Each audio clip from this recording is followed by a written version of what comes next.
Yo, what's up, y'all? Welcome. It's Friday, and you know what time that is.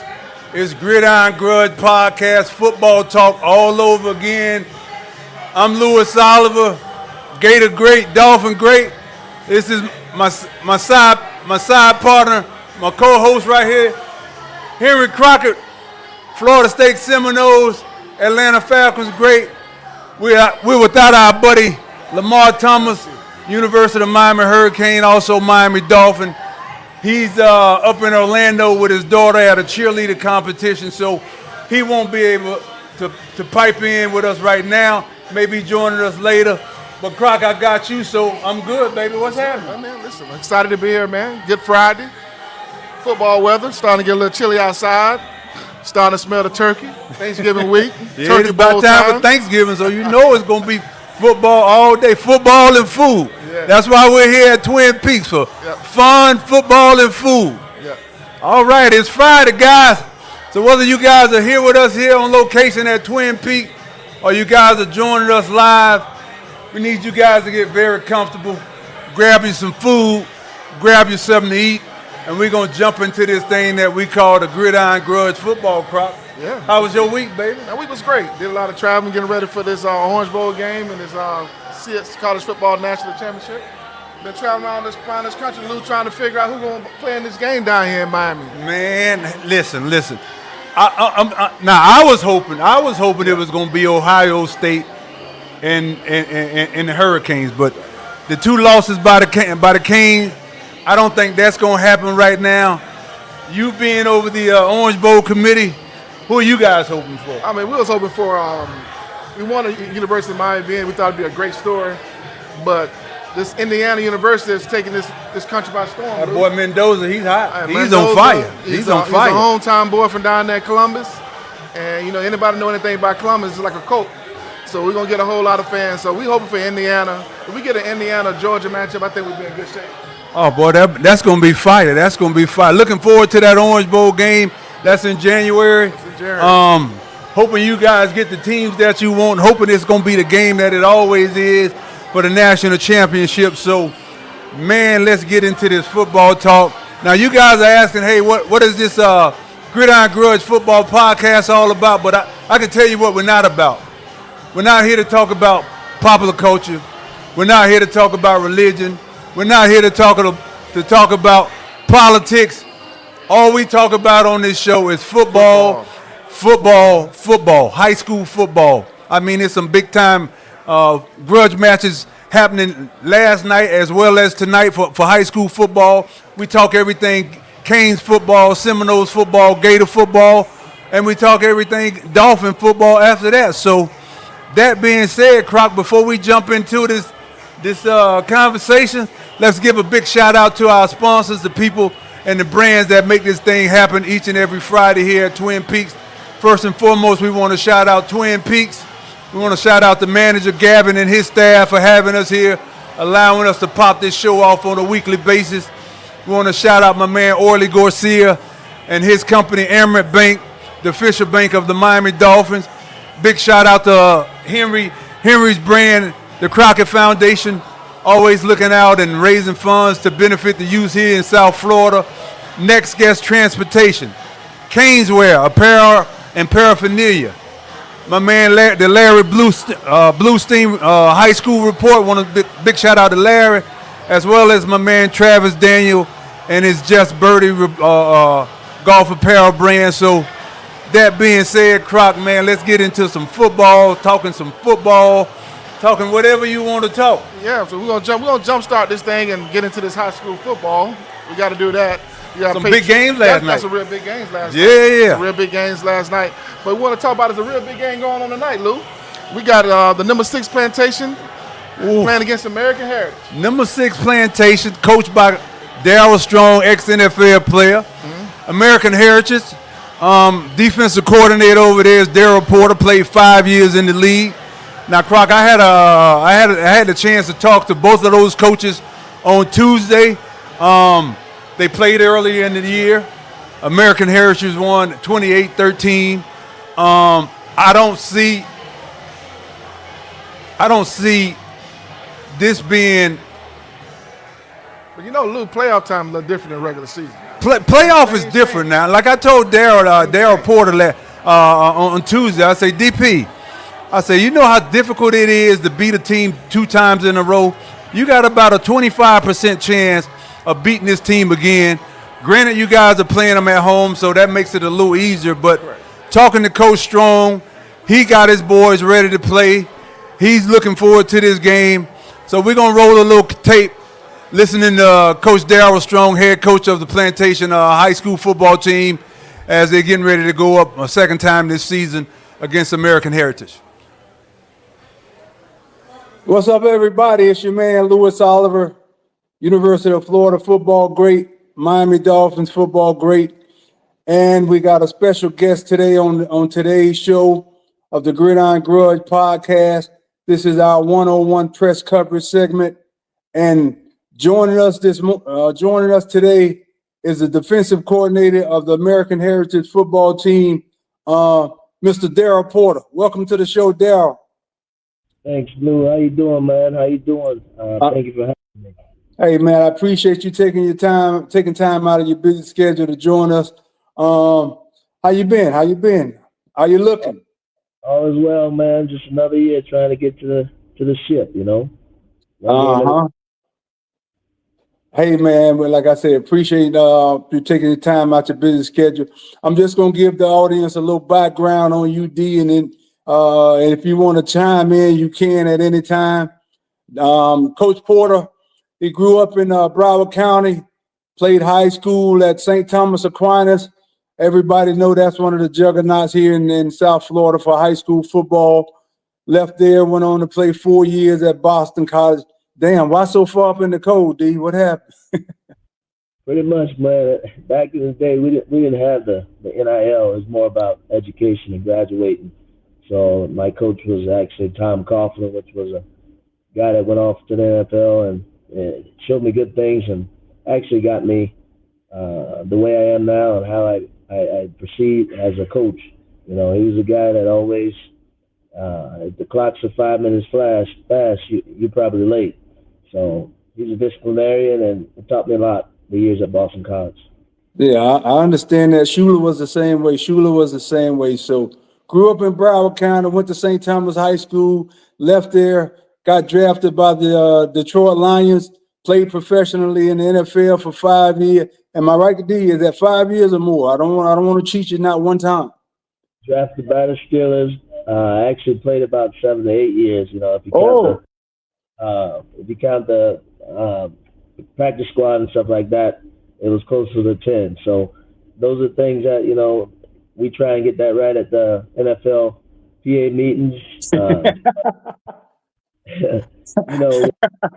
got to get every year you can out of that business.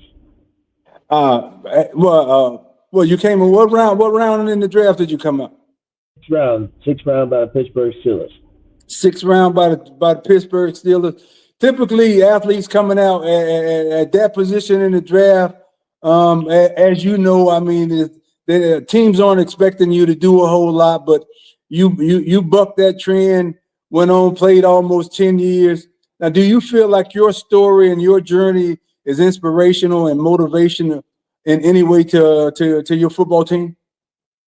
Most definitely. A lot of guys, they don't really know unless you tell them, because a lot of these guys like to watch reruns and not, knowing and doing the history on the guys that are coaching. We had some great coaches that came from here also. My teammates when I was down here for a spurt with the Dolphins, Ronde Gatson, Pat Surtain.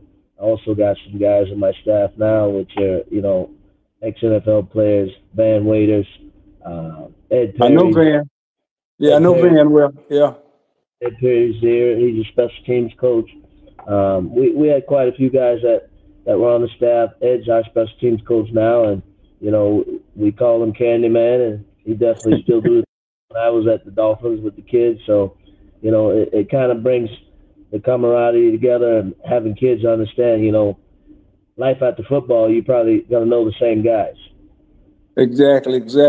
Now, with all the success at American Heritage, with all the success you guys have had in the past 10 years, matter of fact, in the last 6 years, you guys have won the state championship in high school in your division 4 years, and undoubtedly having a winning culture over there. Do you think that's a direct result of the professional mentoring your players get from from your staff of former NFL players?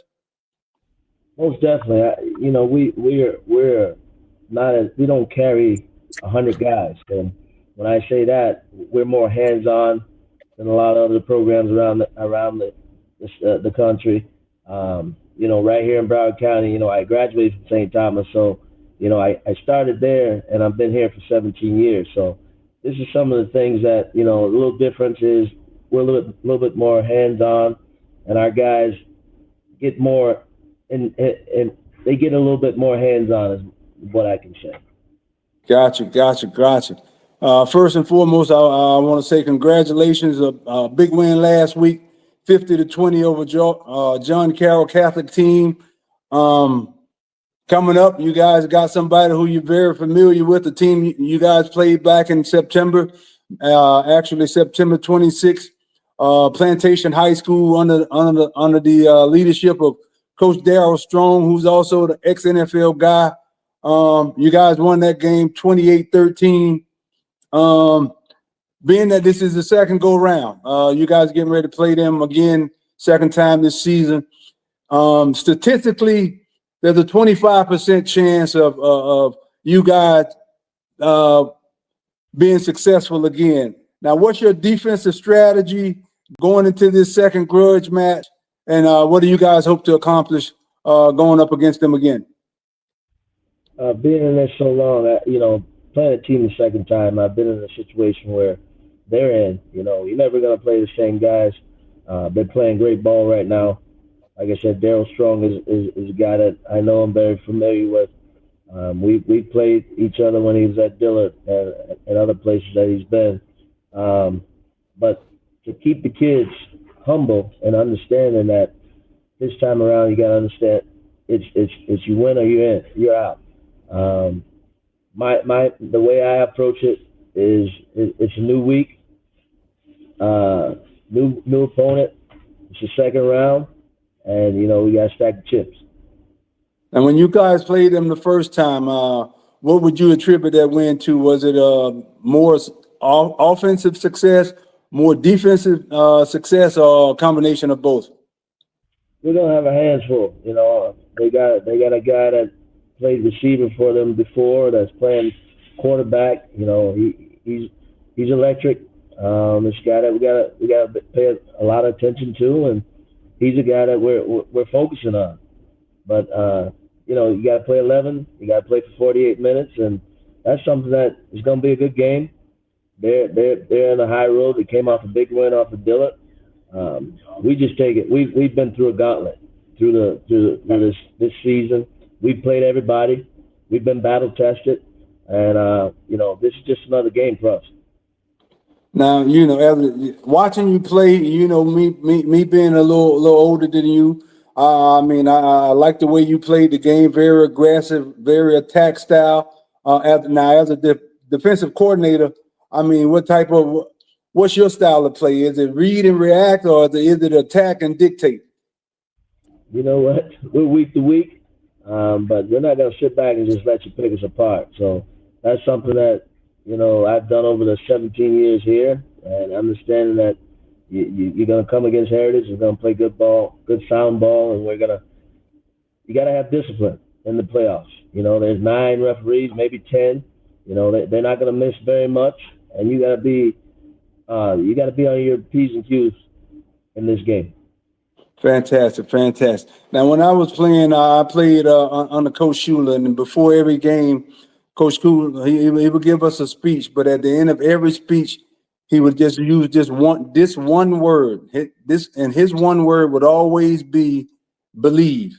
And and that one word has always stuck with me in any facets of my life. Believe that you can do anything. Believe that you can accomplish anything. So as a coach, if you had one word to use to your team and one word to use only to be successful against the Coach Strong and his plantation team, what would that one word be? I don't have one word, but I always say it, and I use it a lot. Trust the process. One play at a time. Trust the process. That's with coming to Heritage, being a part of the Heritage culture. You know, if you trust the process, we put out good product, and you know our resume speaks for itself. We're ready. We're always going to be ready on Friday nights, and what you do during the week is will tell what you're going to do on Fridays. Well, Coach, that's it for my questions. Like I said, I talked to Coach Strong earlier, Coach Darryl Strong earlier. He's ready. You say you guys are ready. You know what time it is. It's win or go home. That being said, I want to thank you for taking time out of your schedule to be with us here on the Gridiron Grudge podcast. Best of luck against Plantation, and we'll see what happens. That's all we can do. We'll see Friday night, 7:30. Appreciate it, Coach. Thank you. Thank you.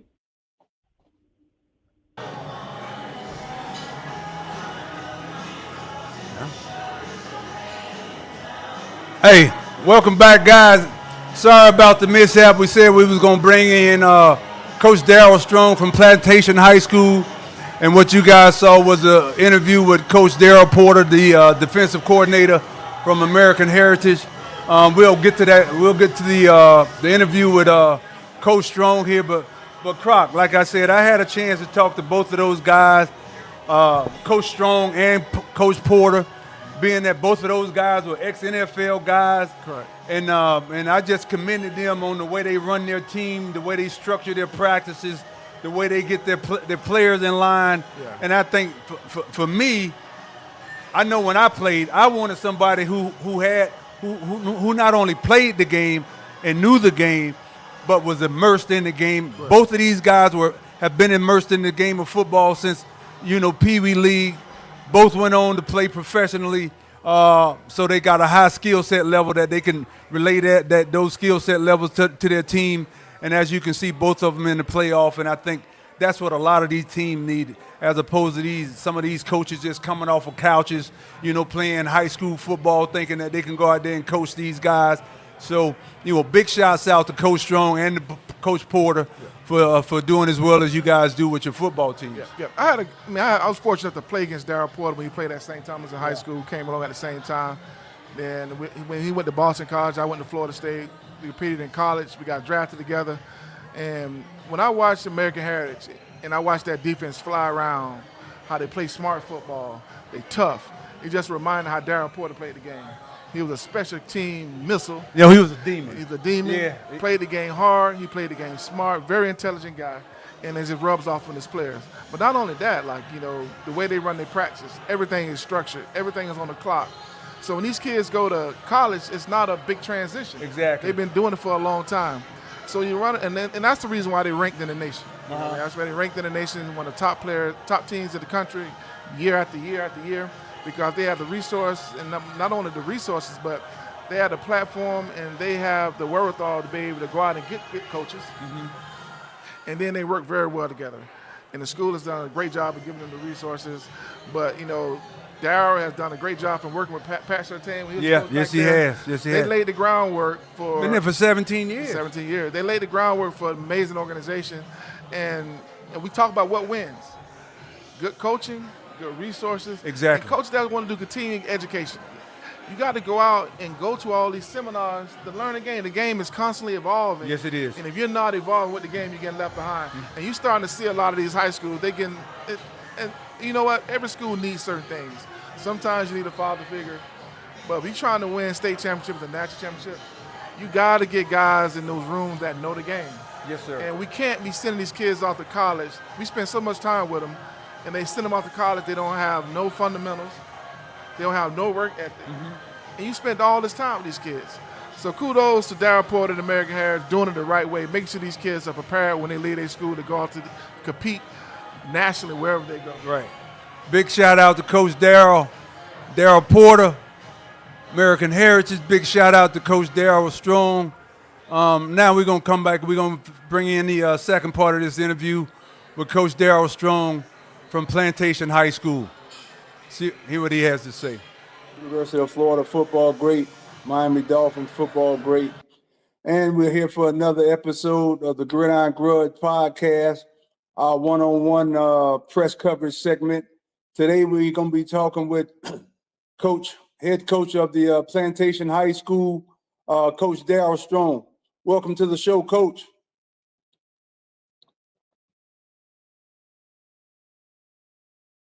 We're loading.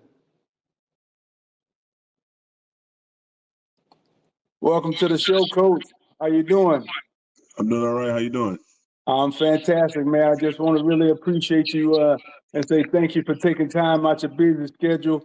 I know you guys got a big one this week, so I want to let you ask you a few questions about the mindset and the plans for this for the game, and then we're gonna be out of your hair. Is that okay? Yes, sir. Yes, sir. All right. Just a little background on Coach Darryl Strong, born and raised in Lauderhill. Grew up playing football for Plantation High School, left the high school, went on to play 4 years at the University of Pittsburgh, left the University of Pittsburgh, went into the NFL to play for the Oakland Raiders. So being one of our own, we'd like to welcome you to the show, man, and just jump right into it. But first and foremost, welcome to the show. Appreciate you for having me. All right, now being the head coach of Plantation High School, your alma mater, Coach, how do you feel like your story and your journey? Do you feel in any kind of way that that's inspirational and motivational to your players? Yes. Because we have a lot of players that's not neighborhood kids. So I always give them, I try to give them a story every day about my journey when I was at Plantation High School. Coming through the high school ranks.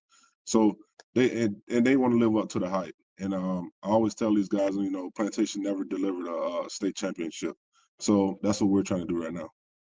Oh, that's beautiful. That's beautiful.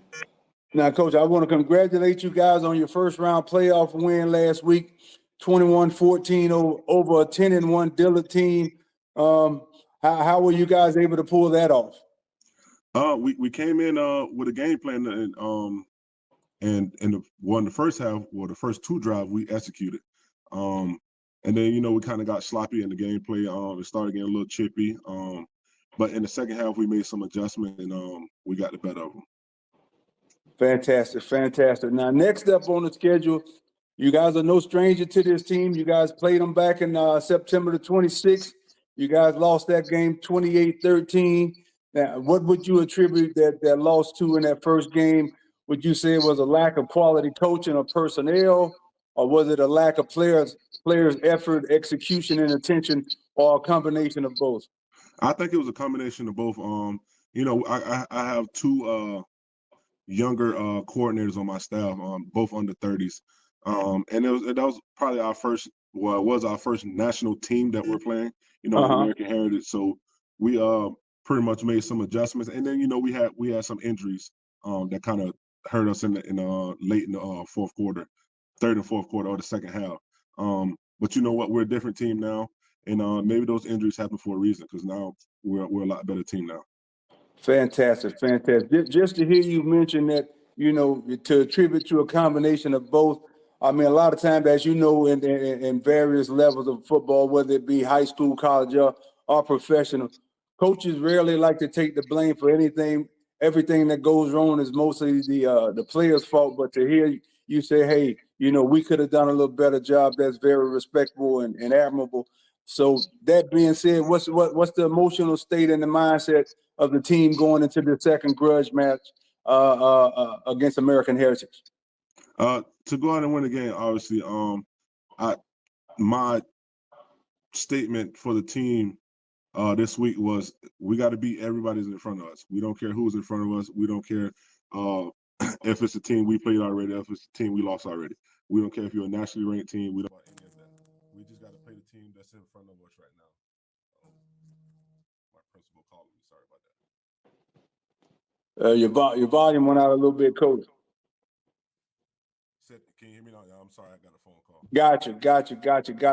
Okay, fantastic. So what's the team strategy and what adjustments must you guys make in this second grudge match to avoid the same outcome that you guys had on September 26th?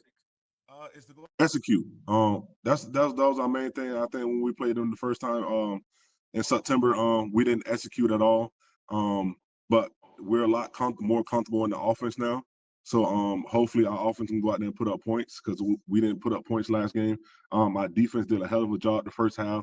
I think they kind of got tired in the second half. We got issues like cramping in the second half, and I've been telling those guys to hydrate all week because we're gonna need our best 11 versus these guys. Right, fantastic. Now I played 8 years under Coach Schuler, and Coach Schuler is highly regarded as the winningest coach in the NFL. That being said, Coach Schuler, every pregame before game, he would just have one word. He would tell us, "Hey guys." He didn't do a whole lot of big speeches, anything like that, to get you ready for the game. He would always use this one word in order and tell us, if you have this one word, you can be successful. And that word was always the word believe. Believe. So if you had one word to express to your team to be successful, what would that word be?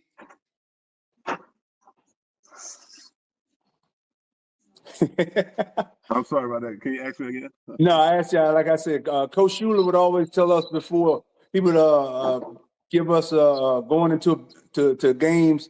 Hey guys, if you have this one word can help you on your road to success.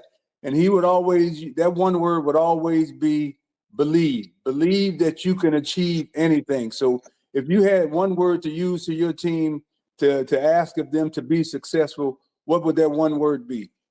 It would be effort. Effort. I would like to see us give all the effort you got because that's something only they can control. That's something I can't control. That's something I can't teach. Only you can give me effort. So I appreciate that. Effort. Exactly. I totally agree with that. That being said, Coach, hey man, we want to wish you all the best against American Heritage today. May the best team win, and hopefully it's your team. Yes, sir. Thank you for taking the time out your busy schedule to be a part of our Gridiron Grudge podcast. Head Coach Darryl Strong, Plantation High School. Good luck, Coach. Appreciate it. Thanks for having me on. Yes, sir.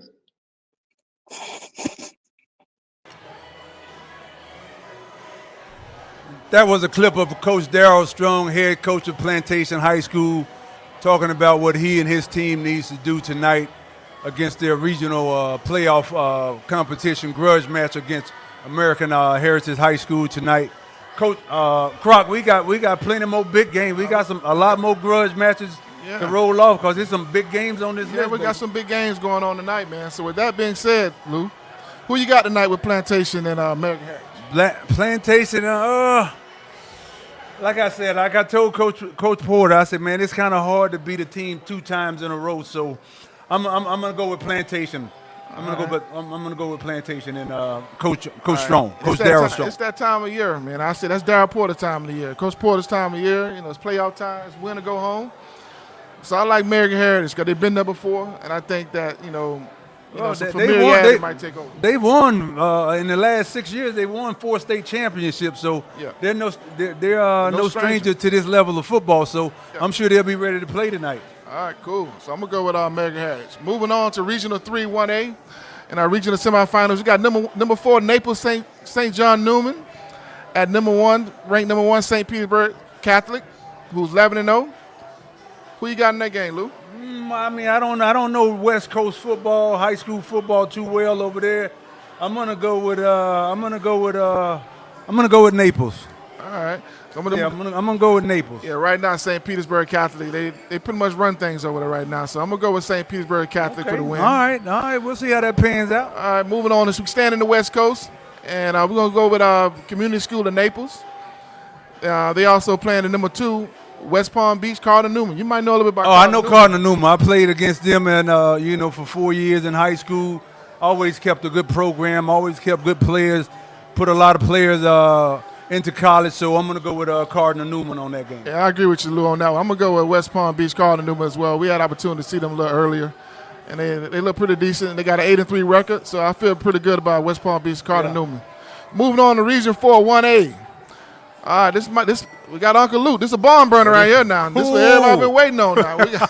We got Miami Edison, number 4 ranked, 6-4, going up this number 1 ranked Hollywood Chaminade Madonna. Ooh, you got Uncle Luke and Miami Edison going up against Chaminade, last year's state champions.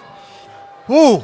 Now, let me tell you, last week, Edison won 63-0. But I'm going to tell you this, though, Lou. Chaminade beat Edison 40-something. They stopped the game. They had to come back and play on a Tuesday. But Miami Edison say they were missing a lot of players. They got all their players back now. Oh, so Luke. So this might be a little Edison and Chaminade. Boy. Last week we had the quarterback on from Edison. He threw 3 touchdowns last week. Yeah, I saw that. Great conversation. I'm gonna go with the last year's state champ. I'm gonna go with Coach Darren Smith. You know Darren, ex-Kane, ex-Dallas Cowboy. He's linebacker. He's the one of the coaches over there at Chaminade. So, Coach Smith, I'm gonna rock with you guys in Chaminade for this game against Edison tonight. Yeah, I'm gonna go with Chaminade as well. I think Chaminade got the number 1 ranked running back in the country heading out to Texas. I think when they lost to St. Thomas, they didn't hand him the ball. And whenever he was averaging 10 yards a carry, so I think the coach learned his lesson for that. He's going to get back to it. They're going to hand the ball to the number 1 running back in the country and let him do what he do. And I think that's going to be the deciding factor in that game.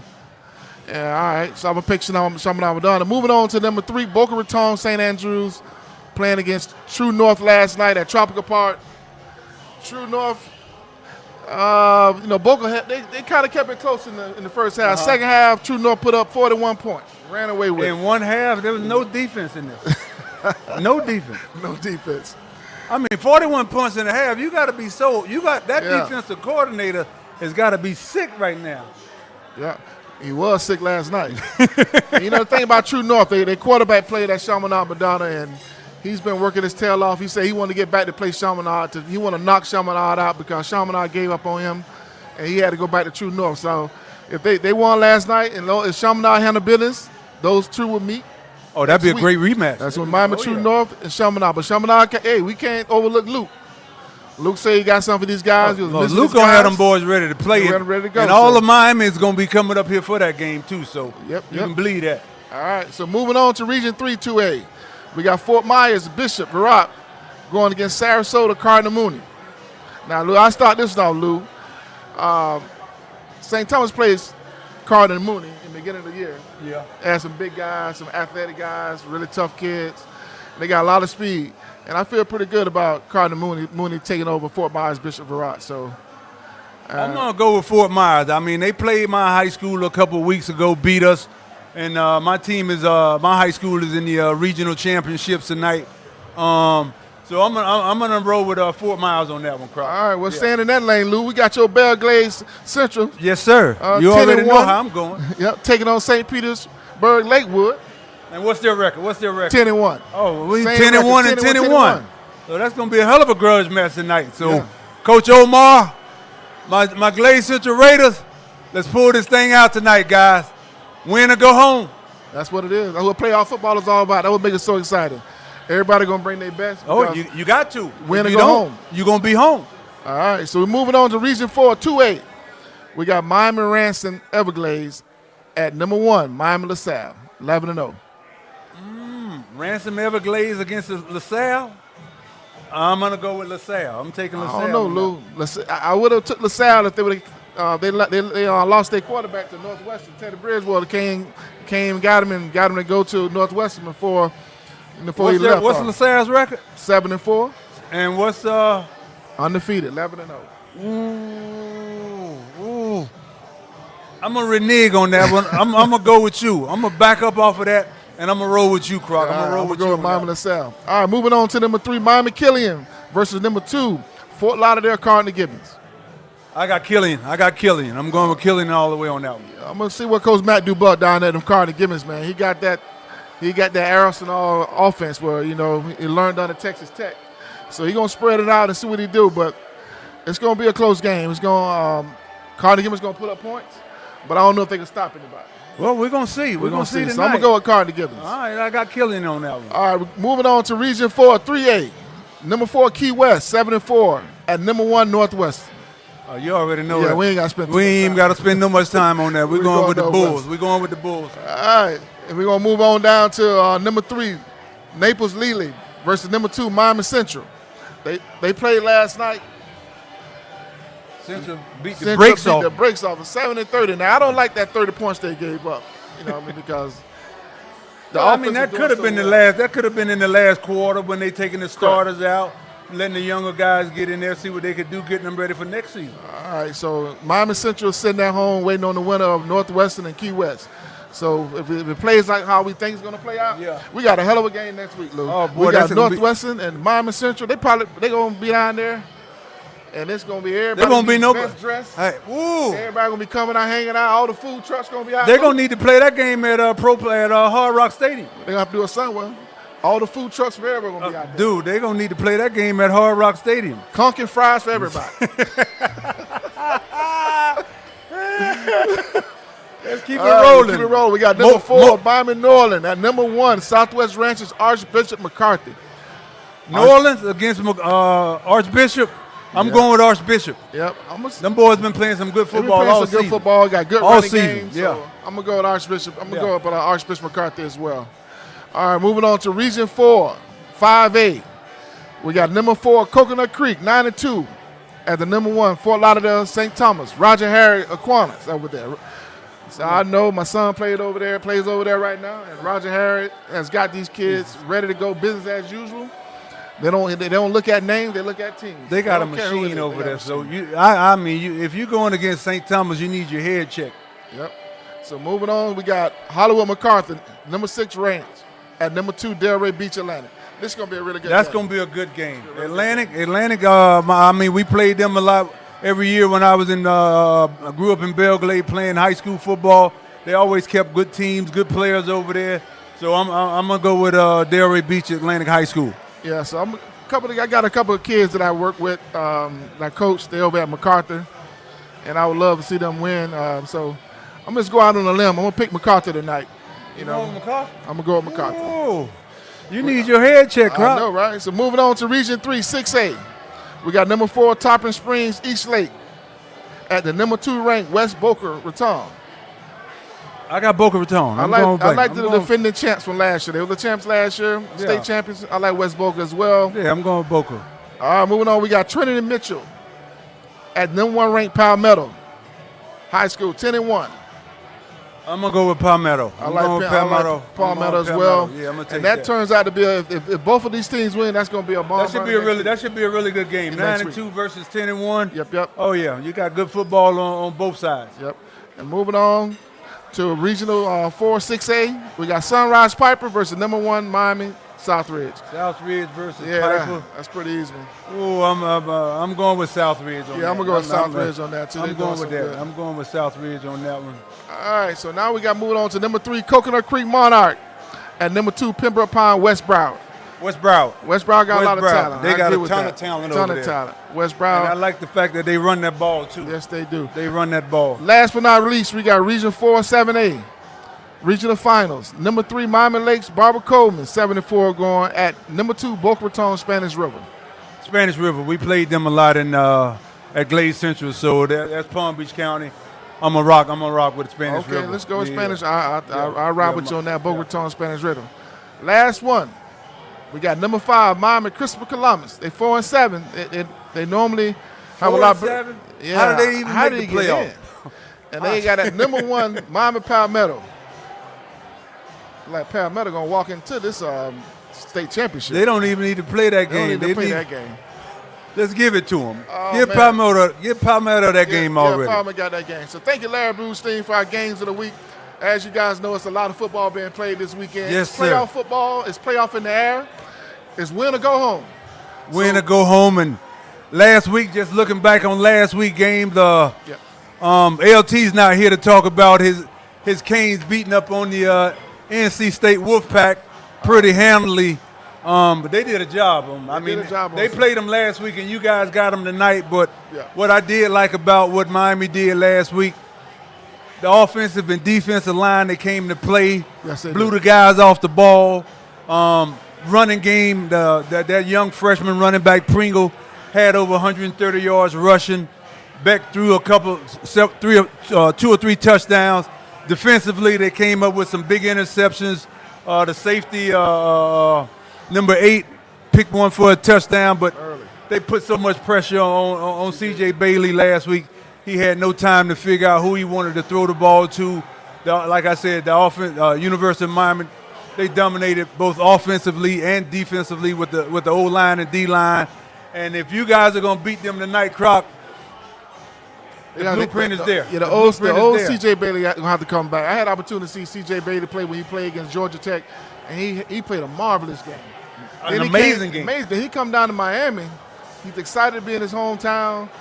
You know, he want to get back at University of Miami for offering him late. But University of Miami defense didn't give him a chance to pick his head up. No. They jumped on him from the time he walked out the tunnel. Yes. 2 quick interceptions, and the game was over. And Game was over. was never able to really get his feet balanced to make good throws. They rallied him. They got him outside the pocket, moving around, and he was never able to settle down, and they shut down the run. And I know C.J. Bailey looking to get back on track tonight against my Florida State Seminoles. And I'm hoping that we can take a page out of University of Miami book and get him moving, get him rattled. But unfortunately, we don't have the horses that University of Miami has. But they got to find a way to duplicate what Miami did. They got to come with that pressure, like you said. Watching Bailey against Georgia Tech, man, he came out with some masterful drives, won the game when it was close in the end. Last week, like you said, that D-line of Miami put so much pressure on that guy. He had no time to do anything.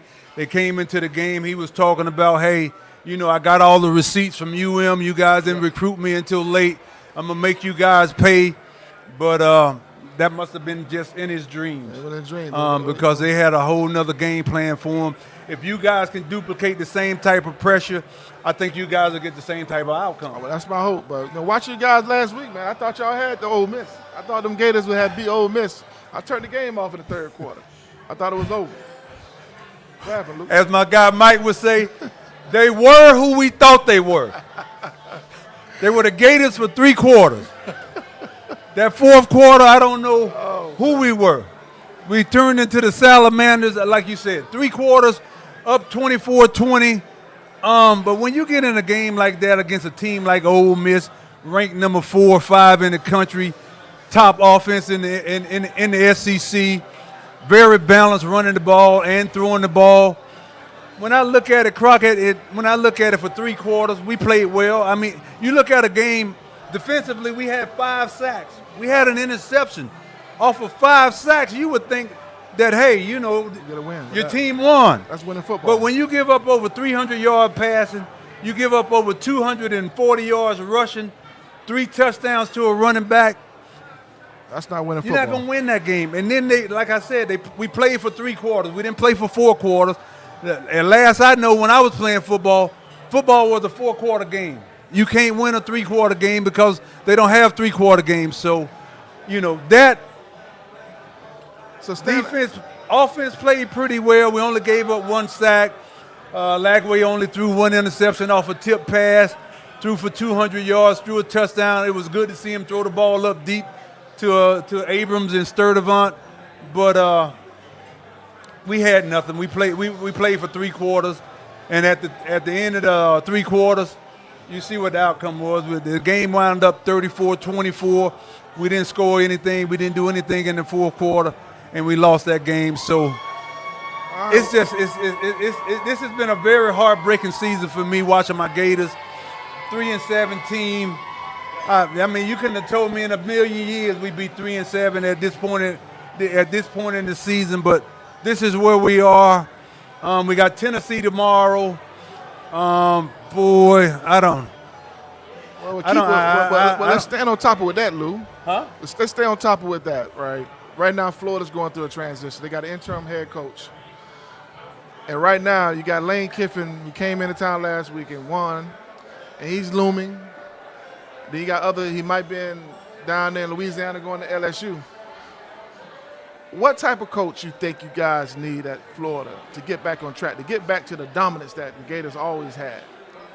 I mean, for one, with the atmosphere of college football right now, first and foremost, with these guys coming out of high school, already on somebody's payroll, already getting NFL type money. First of all, you need somebody who off the rip, or as they say in the street, off the ripper. Off the ripper, that coach has got to command and demand respect from those players. Those players got to know coming in there that this coach is about no BS. He's not putting up with anything. All he wants is for me to come in here, do my job the best that I can do my job, and that's it. But I don't need a coach who's supposed to be a guru. I don't want a coach who's leaving another team. I would rather build from within. I would rather see us as a team keep Billy G. He's been there. He knows the culture. He knows the players. He knows the system, so that we got some type of continuity going into next season. I feel as though we have players, but I don't know if we got. I'm just hoping Billy G can pull it out of the players that we got. Otherwise, we got to do this all over again. Wait on 2 or 3 seasons. I ain't got that kind of time to be waiting on somebody to turn this program around. I need somebody that's going to win right now. To your point, I'd bring in Urban Meyer. I'd bring in the old ball coach. I'd bring back in Coach Spurrier, because I know that they know what they want out of the program, out of the players, and the players themselves will know, look, both of these coaches won national championships here, and they did it with the system. They did it their way, and if you come into Florida, you're going to have to play their way. Correct. Keeping in mind that in this climate of college football in right now, do you think a coach can come in and demand what you're asking? Because these kids can pick up and leave when they want to. Hell, the coaches can pick up and leave when they want to. I just don't know, and I talked about this early, how do coach come in and coach these kids and come in and demand excellence from them, demand for them to commit, demand for them to wait because they got somebody in front of them when the coaches won't do it? Is that the climate we're in? Asking these kids to do something that the coaches in the front office don't even do. But here's the thing, Croc. These kids are coming in already inflated. They've been given these stars. They've been given these stars. Not that they earn these stars. They've been given these stars. So they come in thinking they're already hot tamales. They're the best thing since sliced bread. If I'm a coach, I'm just letting you know I'm not giving you anything. Anything that you get on this team, you're going to have to earn from day one. So it's a competition from day one. I'm not penciling nobody in. Your play, your practice, your studying, all of that is going to dictate where you line up on the field and when you line up on the field. I'm not going to promise you anything, but I'm going to give you an opportunity to go out here and compete against the players that we have on this team right now.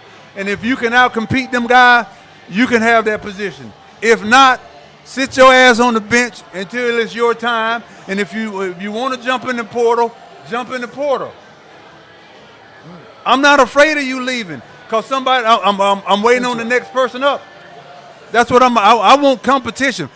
I want a coach who's going to come in and tell everybody, Lagway, tell all my starters, you had a job last season. That was your job last season.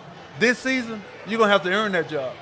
I'm not giving it to you because you was last year's starter. This season, you're going to have to earn that job. All right. I like the sound of that, but moving on down to down in Cajun country, Louisiana, heard some news about old Saban. Hey, man. They got Saban on the list. They say he might be coming out of retirement. Getting from behind that mic. He looked real comfortable up there, though, Lou. Saban looked real comfortable behind that mic. I tell you what, Gator Nation, if Coach Saban said, hey, I want to coach these Florida Gators, I'm going to be right up there, first in line, opening the door for Coach. Oh, man. Coach, come on in here. Get these guys right, because I know where we're going. You know where we're going. Straight to the national championship. Oh, man. Straight to the national championship. Give me Saban, give me Urban Meyer, bring back the old ball coach, Steve Spurrier, and I'm happy as a pig in slop. He might not be able to get Spurrier, but I think he got a shot again, old Urban. I had dinner with Urban last week. He didn't say it, but it like he's getting that itch. Like he's getting that itch. And I think a coach like Urban Meyer's, Coach Saban, is needed right now because those are the only coaches that I had the opportunity to watch that they was able to convince these 4 and 5 stars to wait their turn. And I don't know what Coach Saban did. And I think a lot of these college coaches, they need to go find a time to meet with Coach Saban, figure out what he taught. How did he get all What these did you 4 say? and 5 stars? What did you do? To just sit and wait. Every year there was waiting. Another 4 and 5 stars just waiting, walking around in shorts. And any other college, they running out the door. Yeah, but their waiting wasn't in vain either. Yeah. No, so when these guys got the opportunity to jump in there and play, these guys were showing you what they could do and why they were there and why coach really recruited them to come to those universities. Right. And what you find out is, Lou, you only need 1 year. You don't need to be a 3-year starter, 4-year starter. You need 1 good year. If somehow Coach Nick Saban was able to convince those 4 and 5 stars, you don't need 1 year. And I'm gonna make sure you get to where you need to be. You're gonna get everything that you want. But give me time to develop you. Just stick to the process. Don't worry about the end result. Just work, keep your head down, believe, trust in the process. And they did. I'm going to tell you another reason why I would throw my hat in the ring for Coach Saban. He's going to run the ball, Croc. Oh, man. Jaden Barr, if Coach Saban becomes the Gator head coach, Jaden Barr will win the Heisman Trophy next year. I guarantee. This kid is averaging almost 5 yards a carry, and the most that we'll give him the ball is 15 to 16 times a game. As you guys hear me on this show say, Coach Billy G, give number 13 the football. The guy is averaging over 4 yards a carry every game. If you give him the ball 3 times, that's a first down. It's a first down. Give this guy the ball. Take pressure off of Lagway. Let our offensive line get jacked up. The defensive line get jacked up, and we're going to run the ball. So, Coach Saban, please put your hat in the ring for the coaching job at the University of Florida, because I want this boy.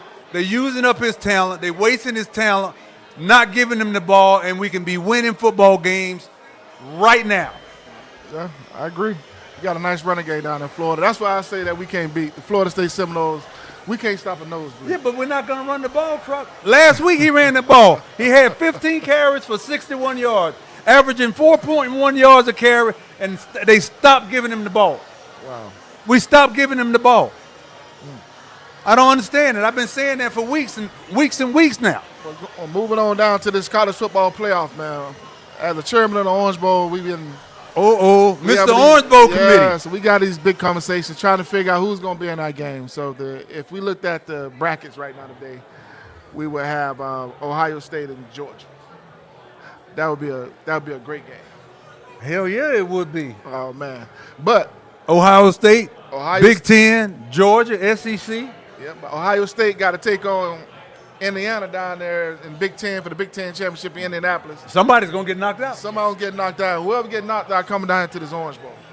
And I won't be mad if we get Indiana. This Indiana's taking this college football by storm. Like, this guy Mendoza, this quarterback. He's down in Miami, Columbus. Yeah. And anybody know anything about Columbus? Christopher Columbus down in Miami. That school is like a cult. They got a big following. They tailgate like University of Miami. You think you're down there, you think you got a college game. Every game they tailgate. They're following, their fans, their alumni. They're serious about their football, and they've got behind this kid. Hell, he even got his younger brother down there. Yeah. Playing as well. And I remember the kid, I think he was in Southern Cal year before, Mendoza. Then he transferred into, he had a good year there. He transferred into Indiana. And he's been lights out. Man, he's kid, the front runner for the Heisman right now. I mean, they got this guy projected as the number 1 pick in the draft so far. Yeah, and I mean, he's a super talent. I mean, that Big Ten championship with Ohio State and Indiana, that's going to be a barn burner. That's going to be one hell of a game to watch. Yeah. Jeremiah Smith, Mendoza, 2 South Florida studs. That's going to be a great game. I mean, but you guys, as a committee, as a bowl game, You guys can't lose it either way, Crop. We can't lose. We get Ohio State. We get Jeremiah coming down here, and we just redoing the Walt Frazier Park, and that's where Jeremiah played all his time at. And I think that having Jeremiah in town and opening that park up right down the street from the stadium would be great. And I'm excited about that. And then we also got some other Big Ten football down there. We got USC playing against, going down to Eugene, Oregon, playing against Eugene, Oregon, taking on number 7 Oregon. And that's a big clash because USC trying to get into USC, Oregon. I'll take Oregon out of that game. Man, USC. I'll take Oregon. I know Oregon. USC is running up the charts now. They're running up the charts right now. But I'm gonna take Oregon because they've been consistent all season. All right, man. So that's the last right now. This bracket right now, Lou. We don't know who's gonna play where. All I know is every game matters at this point. And University of Miami is right there on that edge, and they need a couple things to happen. They need Pitt to beat Georgia Tech. I don't know if that's going to happen, but they right there on the cuffs of making that playoff. They put themselves in a bad bind, losing to SMU. But I think if a couple things happen for them and they win out strong, they got a chance to be in this top 12. Hey, like I say, you guys can't lose. No matter who's in the game, Ohio State, Indiana, Georgia, Oregon. I mean, any of those teams. Man, the Orange Bowl is going to be fantastic. I'm looking forward to it. I'm sure you are. 3 minutes, okay. They're telling us we got to wrap this thing here. Time goes by when you're having fun, Lou. Hey, boo, let's keep going, man. Well, you guys got VTech this week, right? No, you guys NC State tonight. You guys, so like we're trying I said, to see if CJ Bailey gonna try to bounce back on us. Yeah, you guys got NC like State I said, we got to tonight. see if we can get. Hopefully, they can take it. We don't have the bookends that the Baines. We don't have the bookends that University of Miami got. We don't have the speed at the linebackers position that the University of Miami got, and we definitely ain't got the receivers that University of Miami got. So hopefully that we can put some pressure back on NC State on CJ Bailey, get him to move off the spot. But we got to make him uncomfortable early, like University of Miami. Yeah. Let that young kid get settled. He gonna kill you. And get his confidence. He's a confident kid. He's gonna kill you. If he gets rolling, he's hard to stop. And that game's what? 7 o'clock. 8 o'clock tonight. 8 o'clock tonight down at NC State. It's a little chilly out there. We got them Florida boys, so hopefully, if they come out there with them sleeves on, we're in trouble. They come out there with them sleeves on tonight. We in trouble, Hey, man, on to the NFL, my Dolphins. Big shout out to Coach McDaniels over there with the Dolphins. 2 wins in a row. We beat the Bills. Came back last week, beat the Commanders over in Spain. Way to run the ball, Coach. Oh, man. Yeah. Way to give 28 the ball. 174 yards against the Bills rushing. Over 120 yards rushing against the Commanders. I think those were 2 of the main reasons we won both of those games. I would love to see football get back to that. To me, football is so much entertainment right now with the passing game and these receivers. Get back to that 80s, 90s football. Get the ball to these backs. Wear these defenses out. Take control over somebody's soul. Mash them in the ground. That's what I like to see. It's getting cold, That's Lou. football to me. It's getting cold, Lou. If you can't run and you can't tackle, you can't win. That's football in Football November. is just that simple. It's that simple. Running and tackling. I don't care how you get them down, get them down. Tackling. If you can block well and tackle well, look at the teams that are winning right now. What do they do well? They block well and they tackle well. But it's getting cold, Lou. Hey. Some people don't want that confrontation when it get cold, Lou. You done pass You know your them hard. bones hurt. Them bones Them hurt. when bones it's hurt cold. Listen, it's November. It's turkey weather. Let one of these hit your arm or your shin man. bone, Listen. and it's 30 degrees outside. Oh, man, listen. Dude, We got these guys like somebody hit contemplating. you with a sledgehammer. They contemplating their life decisions, Lou. It get cold. So we're going to see at Florida State. They going down to North Carolina, up there in Raleigh. I heard it's a little cold down there. If I see them walk out with sleeves on, You know what time it is. It's You know over. what time it is. All right, to my Gator Nation up there in Gainesville, we got Tennessee tomorrow. Aguilar, the quarterback, as he goes, that Tennessee team goes. So, guys, defensively, I look for us to put some pressure on Aguilar. If we don't stop the run, we're going to end up with another L. That'll be 3 or 4 L's in a row. So, hey, guys, let's stop the run. Let's run the ball tomorrow. Balance offense. Come with some defense. Play for 4 quarters, and hopefully we'll have a different outcome. On behalf of Croc, LT, who's not with us, we want to thank you guys for joining us here at the Gridiron Grudge Podcast. Catch us live weekly on YouTube, on Instagram, on Vimeo, on Spotify, on Amazon, am I missing one? And YouTube at Gridiron Grudge Podcast. Or catch us here live next Friday, 6 p.m. at the Gridiron Grudge Podcast. Good night, everybody. Go Noles. See y'all next week. Let's Gators.